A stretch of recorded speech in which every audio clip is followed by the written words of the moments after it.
ó ń rúgbó bọ̀ o ẹ tètè bá wọn dá sí kó tó jù báyìí lọ. Wọ́n ṣàti sọ pé àgbà kò kí ń wà lọ́jà kó rí ọmọ tuntun wọ́. Òun ló gbẹnu àwọn olólùfẹ́ Lizzy Anjorin àti Déwùmí Fatai látòrí bí wọ́n ṣe ń jà lórí ẹ̀rọ ayélujára tí wọ́n sì ń fúnra wọn létí ọ̀rọ̀. Ẹgbọ́n ohun tí Lizzy Anjorin sọ pé Déwùmí Fatai ṣe fún òun. Ẹgbọ́n ohun tó sọ. Ó bìlì mi ó dẹ̀ sọ fún lòun àgbowó tán lọ bẹ̀ lọ́wọ́ anybody. Déwùmí máa gba owó tán kó tó wọ oko. Òun ló rúdù jù in history film industry. Ó ní jẹ Déwùmí lówó láyé kó wá sí location lọ bèrè. Lẹ́yìn tí Déwùmí gbowó tán èmi fún lówó out of inú kan. Déwùmí wá sí location out of inú méjì. Mo fún Déwùmí lówó oúnjẹ. Déwùmí kúrò ní location. Mo wá pé olóhun ti lọ. Mo ní kí ló dé? Olówó oúnjẹ ò tó. Olókéré. Mo wá ní padà jẹ́ ń fún ẹ sí. Déwùmí bẹ̀rẹ̀ sí ní gbére ẹ̀ ṣépè. Èpè ńláńlá. Déwùmí wá court. Déwùmí ò gbé aago mi mọ́. Àṣé Déwùmí ti dúró dè mí ní WhatsApp. Mo wá dé èpè yẹn padà fún Déwùmí ní WhatsApp. Déwùmí wá gbọ́n pé kóun package ẹ̀ kóun gbé lọ fún Instablog. Àtijọ́ yẹn ni Déwùmí ti ṣubú tí ò dẹ̀ ní dìde mọ́. Ìdílé léyìí tíátà tájọ́ ń ṣe kò fàyè gba ìwà tí Déwùmí wù. Wọ́n ní ṣẹ̀mí bí ẹlògùn ọ̀rẹ́.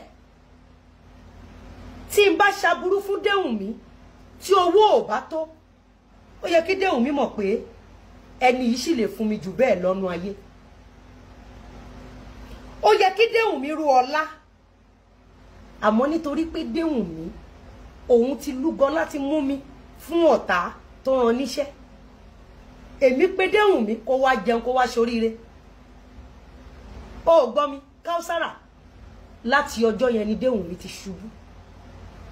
Nítorí pé production yẹn wọ́n tún wá lọ bá cameraman lẹ́yìn ìgbà tí mo ná millions of naira. Cameraman sọ fún mi wípé fíìmù mi ti sọnù. Ìyẹn ọmọ Yánà. Kò sọ ní tíátà kan tí ọmọ Yánà. Látijọ́ tí mo ti ń sọ pé wọ́n jí fóònù mi, pé wọ́n jí fíìmù mi, pé wọ́n mọ̀ọ́mọ̀ sọ pé fíìmù mi sọnù. Ǹjẹ́ mo dárúkọ Déwùmí sí rí? Ṣé mo fi ọjọ́ kan Déwùmí mo mọ̀ọ́mọ̀ avoid ẹ, mo fẹ́ kí ọ̀run deal pẹ̀lú ẹ. Gbogbo ìwà tó wù tó bá jẹ́ pé lóòtítọ́ ni Déwùmí, ó kù Ọlọ́run. Àmọ́ tó bá jẹ́ lórí aburú ni Déwùmí in as much tí fíìmù yẹn ò jáde, gbogbo ẹni tó lọ́wọ́ sí àìjáde fíìmù yẹn wọn ò ní jáde, ayé ò ní rí wọn. Ìràwọ̀ wọn inú ilẹ̀ ló máa wà. Ẹ rò pé mo gbọ́ torí pé mi ò gbé yín lọ station. Mi ò gọ̀ torí mi gbé yín lọ station. Torí mo mọ bí Adótòṣì Gistlover bó ṣe máa operate. Wàá rí pé èmi nìkan ṣoṣo ni mo máa ń tú àṣírí Gistlover bó ṣe máa operate.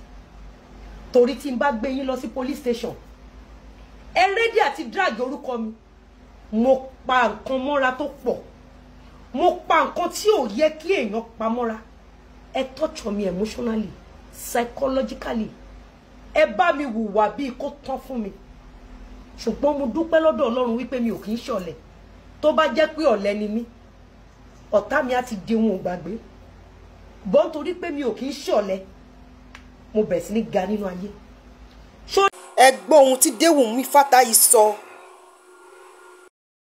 Gbé wọn lójú ẹ̀mí ẹ̀ bá Lizzy wá gbọ́mọ sí.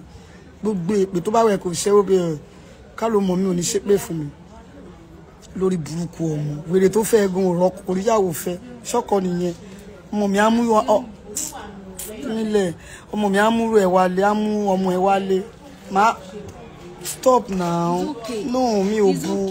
Mo kàn fẹ́ kọ́ mọ̀ pò tí bóyá máa ń ṣe ní àǹtí Kẹ́mi. Stop. Fún mi lẹ̀. Ṣé mo bá jà ni? Ó ti nù yá fi mí sí. Olórí burúkú ni. Tó bá ti bu padà ó máa blọ́ọ̀kì. Ó ti blọ́ọ̀kì mi. Olórí burúkú lọmọ yẹn. Ẹni òfò tí ò ní go skin ni. Ó bá ti bí yẹ̀rẹ̀ já ríra wọn náà wọn kanura wa. Alesh mi ò bá jà bó ra dúró pé tó ń ṣe ni. ó rí bóyá ń ṣe pé ní bóyá ṣe nígbà tí mo wà nù oyún náà nìyẹn kí ló dé ṣán gbé eré ni olórí burúkú èèyàn òfò lòṣì last layer dẹ̀ ló wà ó ní skin ó ní last layer olórí ibú ọmọ òfò àtàbírùn ó lòṣì tó bí abirùn lọ́mọ gbàtẹ́bọ̀mọ ẹ ò ṣe rí mọ́yàn kálọ́mọ ẹ ṣe rí mọ́yàn ni oníṣẹ́ kéèbú tó ń ṣe tí bá lo sound ṣé èmi nìkan mo lo sound ni why did you come for me ilé tó wá fún mi 2025 2015 náà ni ẹ tó pè mí síṣẹ́ oh Alesh ẹ wo ẹjẹ ìfọmọ yẹn lẹ fíìmù mi ń bọ̀ ẹ máa wẹ̀ sí àǹtí yín bẹ́ẹ̀ ẹ má wọrí búlì ní táìtù ẹ̀ ìpaniláyà ó máa jáde ní oṣù yìí ending of this month or first week in May ẹ jọ ẹ̀sìn àǹtí yín ẹ máa bá ń bẹ̀ gbogbo ẹ̀sìn wọn máa tẹ̀ lọ yàkún lórí burúkú lọ́wọ́ yóò deserve ìpè mi ìfẹ́ really sọ̀rọ̀ ń pẹ́ pé èèyàn dá mi fi pé èèyàn dáadáa ni bò máa mo fi bò ti máa change mo ti gbọ́ náà ṣe bó ti ní kí n má sọ̀rọ̀ mọ̀ ṣe bí mo polówó fíìmù mi ni ṣé kí n tún má polówó fíìmù náà Alesh kí n kò mo ń wọlá gbogbo yín pòkè kọ́ má máa báyàn nídìí orí burúkú èpè tó ṣẹ́ fáǹtì àbọ̀ṣọ́mọ ohun òṣòríire ni ọmọ ẹgbọ́n ọmọ ẹ síta kárí náà ọmọ tó bí láti kí lórúkọ tó pọ̀ ọmọ yẹn abirùn ní bẹ́sà ni kò ṣe kò lè sọ̀rọ̀ ó ń wá tọ́ ni kò ṣe mú yan gàn ọkọ yẹn náà arìn dìyẹn mọ̀ fẹ́ jogún ẹ ló fẹ́ kó sínwó dé pé ó máa ya wèrè wá kó á lè jogún ẹ ṣóbo nífẹ̀ẹ́ àwí tó ní wọn ò fẹ́ mi mo pè é jókòó pé kán fẹ́ mi.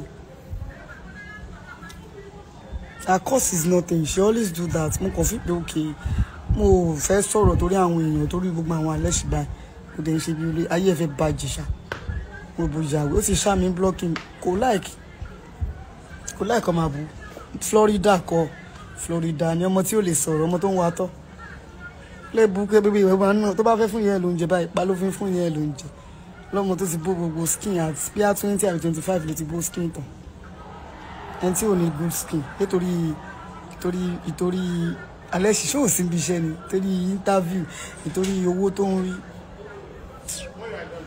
iye ẹ̀ ló bá rí ọmọ òṣì.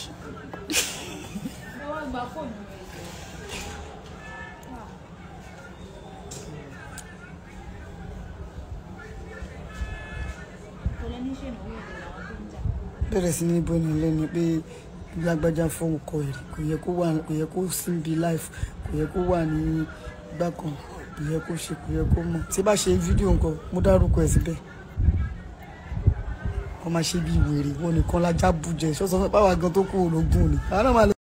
ọ̀pọ̀lọpọ̀ àwọn èèyàn ló ti ń sọ pé kí àwọn àgbà òṣèré kó má wọn dá sí kó tó jù báyìí lọ o kí lẹ́yìn rò pé wọ́n lè ṣe kó lè parí ìjà náà.